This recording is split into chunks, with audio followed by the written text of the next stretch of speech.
Hey, what is up, you guys? Bolkalan3117 back here again, going to be bringing you guys another video. This one's just going to be talking about some of the differences that I noticed in the 2017 film adaptation of Stephen King's It.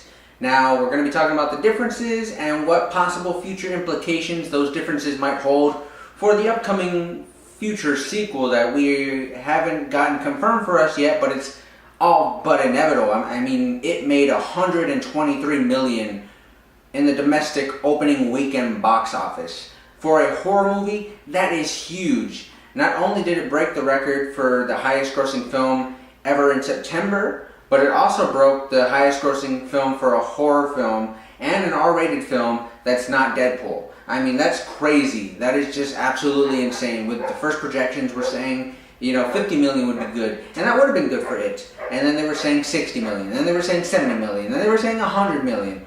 Now it's 123 confirmed. That is absolutely crazy. So we're going to get a sequel. It's not confirmed yet by Warner Brothers Pictures, but it will be. It's just a matter of when.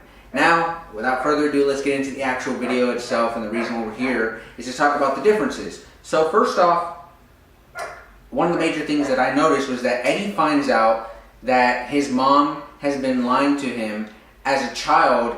In this film, he finds out that his mother's been lying to him and that his drugs are a placebo, and of course it actually sets up for a funnier joke later where he confronts his mom and tells her that they're gazebos, which he doesn't know what a placebo is. He's still a kid, so that makes for a funny scene. But in the novel, Eddie does not find out. I mean, sure, Mr. Keene does say, I believe, that his medicine it's just water, That's all it is. But Eddie, of course, doesn't believe him. He thinks that he really is sick.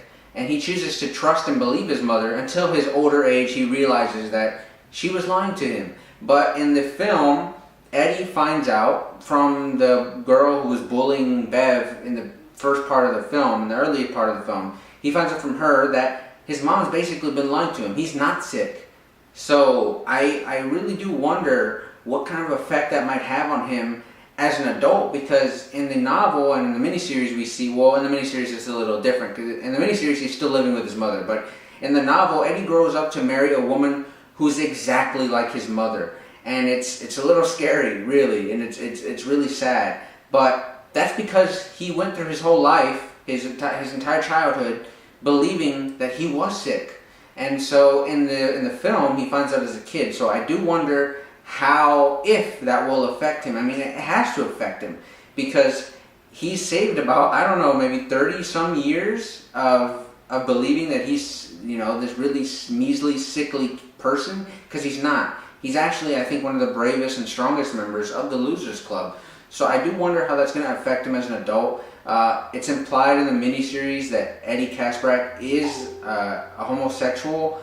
We don't know that for sure. I mean, it's not confirmed from Mr. King, at least I don't believe. So I do wonder if in the future film, the second chapter, the sequel, if you want to say, to this first It movie, does Eddie marry a woman who's just like his mother? Does he marry anybody at all? Does another man possibly? We don't know. We're just going to have to wait and see. I don't mind changes to these characters like this, as long as they all get to where they need to get to, that they are in the novel at the end of the film. By the end of the film series that we're going to have here with the two films.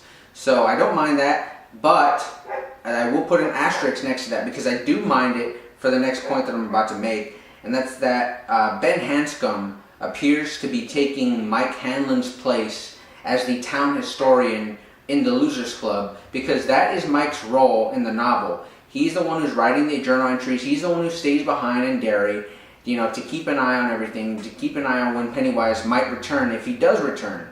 And in the film, Ben in the novel, he is the one who spends a lot of his time at the library because he loves to read books.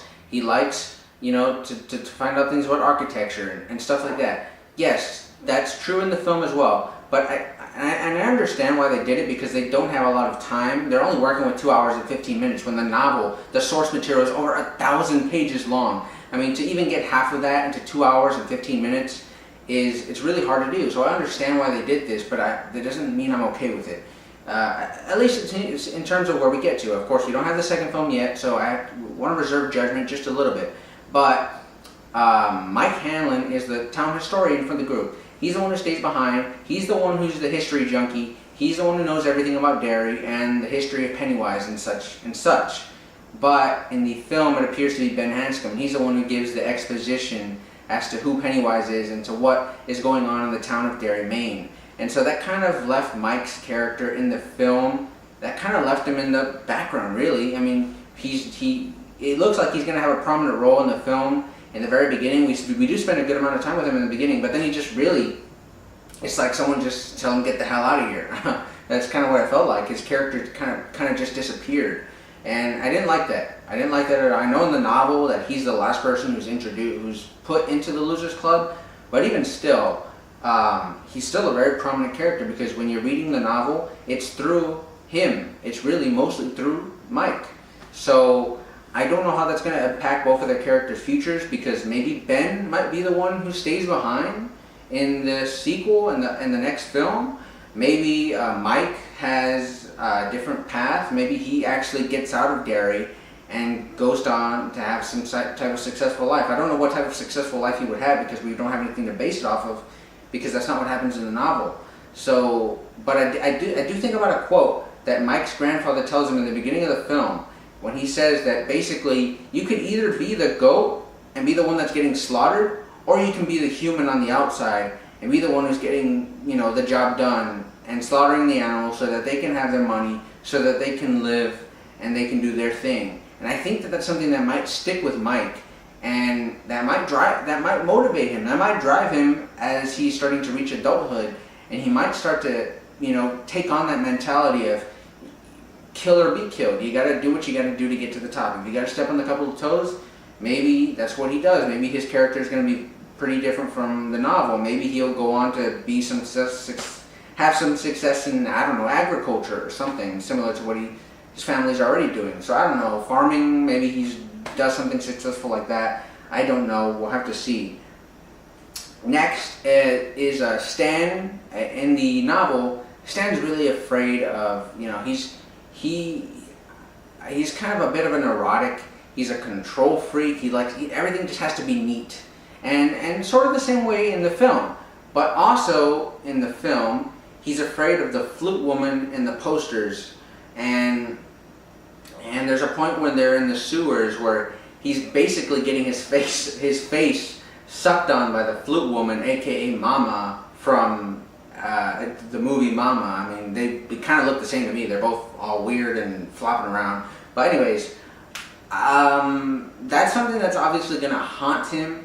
I mean, we hear him say immediately after that, he's literally in tears, saying, "You guys left me here to die." You basically saying, you left me here to die. And that's something that's in his mind now. That's infused in his brain, that he thinks that they left him. And even though I think Richie's the one who's saying we didn't leave you, that's in his mind. He said it. He thinks that they left him to die. And then at the end of the film, of course, major spoilers here for the film. If you haven't seen it, you probably aware of spoilers. I mean, if you're here, you probably don't mind. But major spoiler alert. So, anyways, at the end of the film, once they've defeated Pennywise, they're all in the circle and they're talking and they're making their promise that if it returns, they'll come back. And he tells Bill in sort of a joking manner that he hates him, but even though it looks like he's joking and he's smiling, when someone says something like that, like someone says something that they hate you, some part of them does truly mean that. Even if you're faking, that's a serious thing to say to someone. And sometimes we don't think about the words that we say, but words are very powerful, and hate is a very strong word. So even though it appears that he's joking, I do believe that some part of Stan means that he does hate Bill for making him go to the Neibolt house. And when they're all standing in a circle at the very end of the film and they're leaving, who's the first person that leaves the circle? It's Stanley Uris. He's the very first person to leave. And then right after him, Eddie leaves. And then after Eddie, I believe Mike leaves. And so I think that that's very symbolic of their future and what their future holds. Because, again, spoilers for the novel, Stanley is the very first person to die via it. Once Mike's making all the calls to everybody, Stan just cannot deal with it. All the traumatic memories of his childhood come back to him all at once, and it's way too much for him to handle. He commits suicide in his bathtub. And so he's the first one to go. And then after that, once all the losers do return, in the sewers, Eddie sacrifices himself to save the rest of his friends. And Eddie dies. Pennywise kills him. And then in addition to that, none of the other losers die, but Mike is hurt and he's injured critically by Henry Bowers. When Henry Bowers escaped from the mental hospital in Juniper Hills, and he comes and attacks the losers, and he damn near kills Mike Hanlon. I mean, he pretty much leaves him for dead. Of course, Mike does survive, but he's hurt and he's taken out of the picture and he's taken out of the battle with Pennywise. So then it just leaves Bill, Bev, Ben, and Richie, and they're the last four in that circle. And then of course Richie leaves, and then it's Ben, and then it's forgive me, Beverly and Bill. They're the last two, but Bill is last because he's the leader. And that's a very symbolic scene to me, I believe. And I don't think that overall where the characters go and where they're going to end up, I don't think that's going to change. I think that's going to be exactly the same. I do believe Stan and Eddie are going to die, and I do believe that Mike is going to get severely hurt. Well, possibly on Mike. We'll get into that right now, which is another thing that I want to talk about. And that's that Henry Bowers in the film is tossed down the well by Mike Hanlon. And maybe this sort of makes sense, because maybe Henry Bowers did survive being thrown down the well by Mike Hanlon, and so that's going to give him even more motivation as an adult to come after Mike personally before he gets to the rest of the losers, because he already hates him for being a person of African American, he hates him for being black, basically. I mean, let's just be honest. There's that, and then of course him being the one to throw him down the well, that's even more motivation for psychotic Henry Bowers to want to kill Mike Hanlon. So maybe that does make sense in the end, and maybe it all comes together that Henry does survive, and then he comes back and takes out Mike. We don't know. But I gotta tell you, when I was watching the movie, maybe you feel different, but when I was watching the movie, I'm thinking, no way does Henry survive that fall. I mean, he's like ricocheting from, edge to edge, and it looked pretty damn nasty to me. I honestly don't see how he would survive that fall. Of course, we didn't see him. We didn't see his dead body, so we don't know for sure. We can't say whether for sure or not he's dead. We just don't know. I mean, that unless Andy Muschietti says it himself, the director, of course, unless he says it, or Gary Dauberman, the writer, or one of the screenwriters, we just don't know. So Henry Bowers could still be alive, but it doesn't look like he is. I think they might have killed the character off. Of course, we don't know that, so we'll have to wait and see. Another difference is that Belch Huggins and Victor Chris are nowhere to be seen in the third act of the film. They don't go down with Henry, so that's different from the novel. They didn't go down there because they go down in the novel and they're killed by Pennywise, and then of course Henry he sees the deadlights, he goes cuckoo, and then he's the one who gets blamed, and they pin all the murders on him, and then he goes to the insane asylum. That's how it happens in the novel, and even in the miniseries. But Victor Chris and Belch Huggins, the two other bullies who are with Henry Bowers, they're nowhere to be seen in the third act, so they're still alive. Who knows if they'll come back in the sequel? They're not really important characters at all. I think they probably had bigger roles in the miniseries, and of course in the novel. In the novel, not that I like any of the bullies, I hate them all with a passion. But Victor Chris was the most interesting to me personally, just because I think he was someone who he wasn't horrible, he wasn't as bad as Henry or Patrick or even Belch, but because I always felt like he in the novel he's always questioning why Henry does things, or if Henry's actually going to go through with something, or he has a little bit of second thoughts. So I think Mr. King does a very excellent job of showing you that yeah, even some of the bullies, while the majority of them are horrible kids, horrible people, there is a little bit of light left in them, and he shows that in Victor Criss. But of course, Victor Criss is not. He doesn't have it in him to stand up for himself and for the rest of the losers. He's too afraid to stand up to Henry Bowers, and he just goes along with the ride. So that does make him equally as bad as the rest of them. But I think that was a fine line to explore in the novel. I wish they would have explored that further in the miniseries and in this film, but of course they didn't. I understand with the short amount of time you have, you don't want to spend time on a character like Victor Criss when a character like Mike Hanlon and even to an extent Stanley are kind of pushed to the side a little bit in the film. So I understand you're hard pressed for time. But we'll see what happens with the bullies.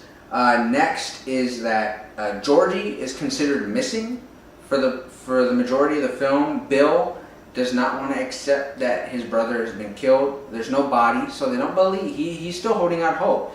I mean, it's a very real thing where in real life, kids, people go missing, and their family members, if there's not a body, I mean, even if the odds aren't looking well, it's so hard to imagine losing a family member. So you want to believe that they're missing. They're not dead. You want to believe that they're still out there somewhere. And they do that in this film, but of course in the end, Georgie has been dead, and it's just been manipulating Bill Denbrough. And it's perfect that they say that he's missing, because when Pennywise appears at the end as Georgie, and Bill finally says you're not Georgie and shoots him, you're for a second there, you're like, whoa, did Bill just kill his little brother? And then they leave it on Georgie after he gets shot. They leave it there for just the right amount of time, just the right amount of time, and you believe for half a second, even how crazy as it seems, did Bill just kill his little brother? But then of course, no, it was Pennywise. Bill knew, and that just made for a great scene and great moment. I really like that. Lastly, one of the changes that I did notice, of course a lot of people who read the novel would know this, and even people who saw the miniseries probably might have noticed this as well, was that Beverly Marsh sees the deadlights. And I believe in the novel, correct me if I'm wrong, you can go ahead and correct me if I'm wrong, I'm sure Stephen King fans will do that. I'm guilty of that as well. So I believe that only only 3 people see the deadlights in the novel, and one of them is Audra, Bill's wife.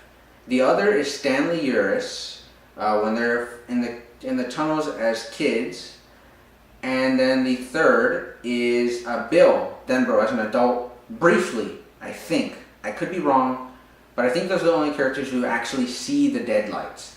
But in the film, the only one who sees the deadlights is Beverly, at least confirmed. Stan could have possibly seen the deadlights as well when, like I said, the flute lady was basically sucking on his face, because we don't know what he saw. We saw that he was terrified afterwards when he got saved, but we don't know what he physically saw himself. We do know that Bev did see the deadlights because, her eyes were all crazy. They were all, she was floating in the air. And we saw when Pennywise opened his mouth, or opened his face up, we see the 3 little orange lights, and we see that Beverly did in fact see the deadlights. Now, we don't know what Stan saw. Maybe he did see the deadlights. Of course, he wasn't floating or anything afterwards when he got saved, but maybe he caught a brief glimpse of the deadlights, and that was enough for Stanley. So where it's going to cause him to possibly commit suicide as an adult. But Beverly, of course, is stronger than Stanley, and she did see the deadlights. She was there, and she even says at the very end that she saw them returning when they were around their parents' ages. And so Beverly, that doesn't happen to her in the novel, not in the miniseries either. So I do wonder what kind of effect on her psyche that is going to have. It remains to be seen. We'll probably get that answer in the sequel. And another thing that I want to say is I think I truly believe that Beverly, I fell in love with her in the novel. I really did. She's just such a wonderful character. She's in this film though, I cut myself off, but in this film, she's written so well. She is such a strong character. She steals the show. I honestly believe that. Richie Tozier and Eddie Kaspbrak, Jack Dylan Grazer, the actor, and Finn Wolfhard do an amazing job, incredible job. But Sophia Lillis as Beverly Marsh, outstanding. And I think that she really did steal the film. And the character, the way that she's written in this film by Gary Dauberman, and I forget the other screenwriter, forgive me, but they write her so well, and she's so strong in this film. But the way that she handles the gossip, you know, she knows there's no use in trying to change these people's minds. Their minds are made up. She knows that. She's a very smart character.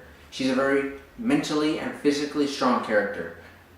And the way that she stands up to her father, the way she, deals with her father, the way she's able to defeat the evil that is in her real life and in her father, that strengthens her so much, so that when Pennywise appears at the house, grabs her by the neck and takes her, he can't eat her because she's not afraid of him anymore.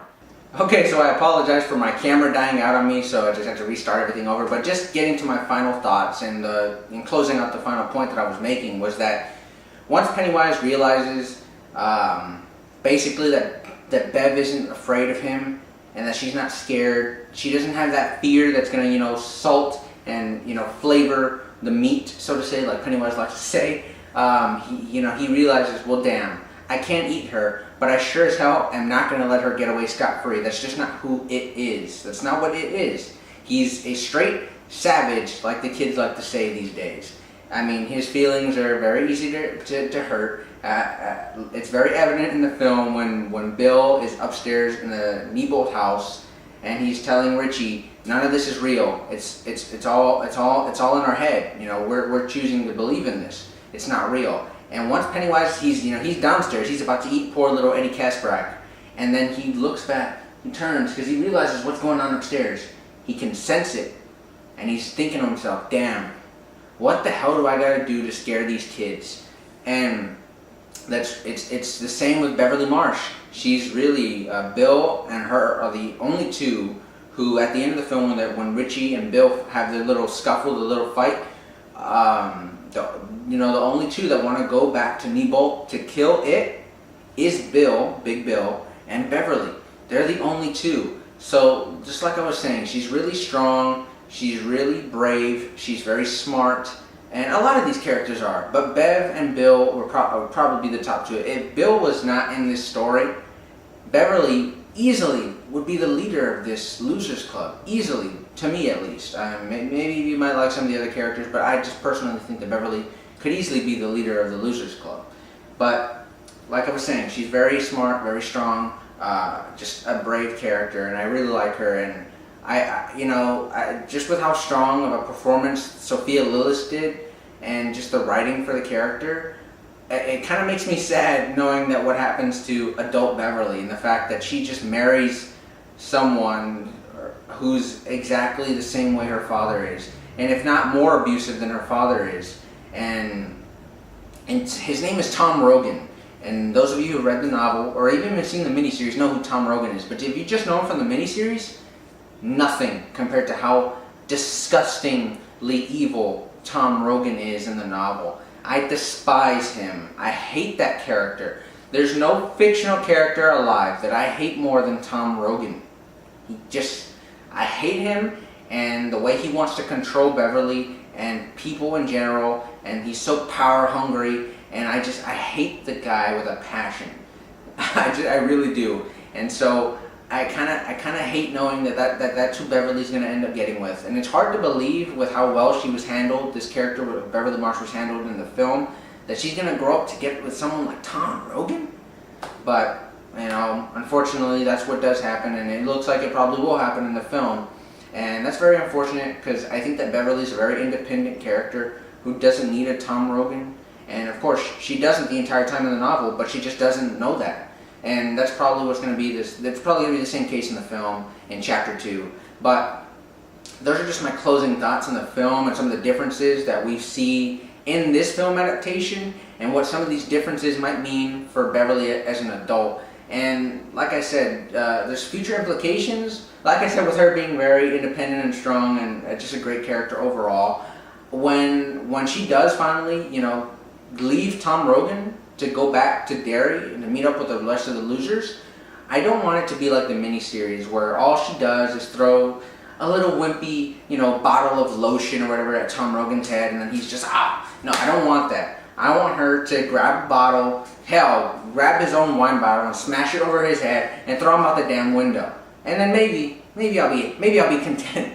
But that's just me. Yeah, I despise the character. I mean, maybe some of you don't hate him as much as I do, but geez, I hate the character so much. And that's such a strong word, but I do. I dislike the character. I have such disdain for him. But anyways, guys, this has just been my, like I said, covering the differences and what future implications they might hold on the Chapter 2 film of It with, of course, the adults. And I hope the kids do come back in some flashbacks. Yeah, sure, flashbacks aren't the greatest way to give us backstory and exposition, but in this case, the kids are so phenomenal. They're great actors. I want to see them again in the future film. So we'll see what happens there. If you guys like this type of content, I know this was a very long video, but it's just some more in-depth stuff that you might not get somewhere else. I hope, hopefully you did like it. If you did, I'd love to have you guys show some appreciation. Go ahead, leave a like. If there's something I left out, or this is my official review, so if there's something else in the movie that you want to talk about that maybe gave you a little bit of nightmares, or maybe you thought was, something that you're not hearing other people talk about, please let me know. I'd love to have a conversation about it. Anything It, Stephen King, Pennywise, The Losers Club, The Bullies, you name it. Anything really. If you like this type of content though, be sure to subscribe if you'd like, and join the clan, Bolt Clan, of course. That is me, this guy right here. Yeah, that's pretty much all I have to say. But Bolt Clan 3117 updates on films, not just horror, but comic book movies, some TV shows. Stranger Things is in October, so lots of movie news and reviews and TV show updates and reviews and all sorts of the stuff. So this has been Bolt Clan 3117. I will see you guys next time.